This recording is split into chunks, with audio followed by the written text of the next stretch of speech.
Stock market 'ਚ ਬਹੁਤ ਵੱਡਾ ਅੱਜ ਝਟਕਾ ਲੱਗਾ ਆ। 840 ਪੁਆਇੰਟ ਡਾਓ ਜੋਨ ਇੰਡਸਟਰੀਅਲ ਡਾਊਨ ਹੈਗਾ, ਨੈਸਡੈਕ 1.2% ਡਾਊਨ ਆ।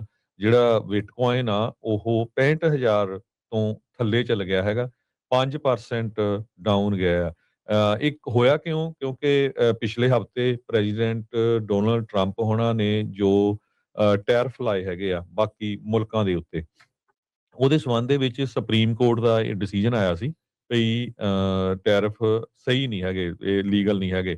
ਪਰ ਉਹ ਤੋਂ ਬਾਅਦ ਪ੍ਰੈਜ਼ੀਡੈਂਟ ਟਰੰਪ ਹੋਣਾ ਨੇ ਹੋਰ ਜਿਹੜੇ ਮੁੱਦੇ ਆ ਉਹਨਾਂ ਦੇ ਉੱਤੇ ਬੇਸ ਕਰਕੇ 10% ਜਿਹੜਾ ਟੈਰਿਫ ਆ ਸਾਰੇ ਮੁਲਕਾਂ ਦੇ ਉੱਤੇ 15 ਲਾਤਾ ਜੀ। ਕਰਤਾ ਹੁਣ। ਜੇ ਅੱਜ ਉਹਨੂੰ 15% ਕਰਤਾ ਹੈ, ਜਿਹਦੇ ਕਰਕੇ ਜਿਹੜਾ ਸਟਾਕ ਮਾਰਕੀਟ ਨੂੰ ਬਹੁਤ ਵੱਡਾ ਝਟਕਾ ਲੱਗਾ ਤੇ ਬਿਟਕੋਇਨ ਬਹੁਤ ਉਹ ਵੀ ਇਹ ਸੋਸ਼ਲ ਮੀਡੀਆ ਵਾਲਾ ਕੰਮ ਹੁੰਦਾ ਨਾ, ਲੋਕ ਇੱਕ ਦੂਜੇ ਮਗਰ ਦੇਖ ਕੇ ਲੈ ਲੈਂਦੇ ਆ। ਇੱਕ ਟਾਈਮ ਤੇ ਅਕਤੂਬਰ 'ਚ 1,25,000 ਉਹਦੀ ਵੈਲਿਊ ਸੀ ਬਿਟਕੋਇਨ ਦੀ, ਦੇਖ ਲਓ। ਹੁਣ ਜਿਹੜੀ ਕਿ 65,000 ਆ ਇਸ ਟਾਈਮ ਦੇ ਉੱਤੇ, ਅਕਤੂਬਰ ਤੋਂ ਲੈ ਕੇ ਤੇ ਫਰਵਰੀ ਤਾਈਂ। ਇੱਥੋਂ ਤੁਸੀਂ ਅੰਦਾਜ਼ਾ ਲਾ ਸਕਦੇ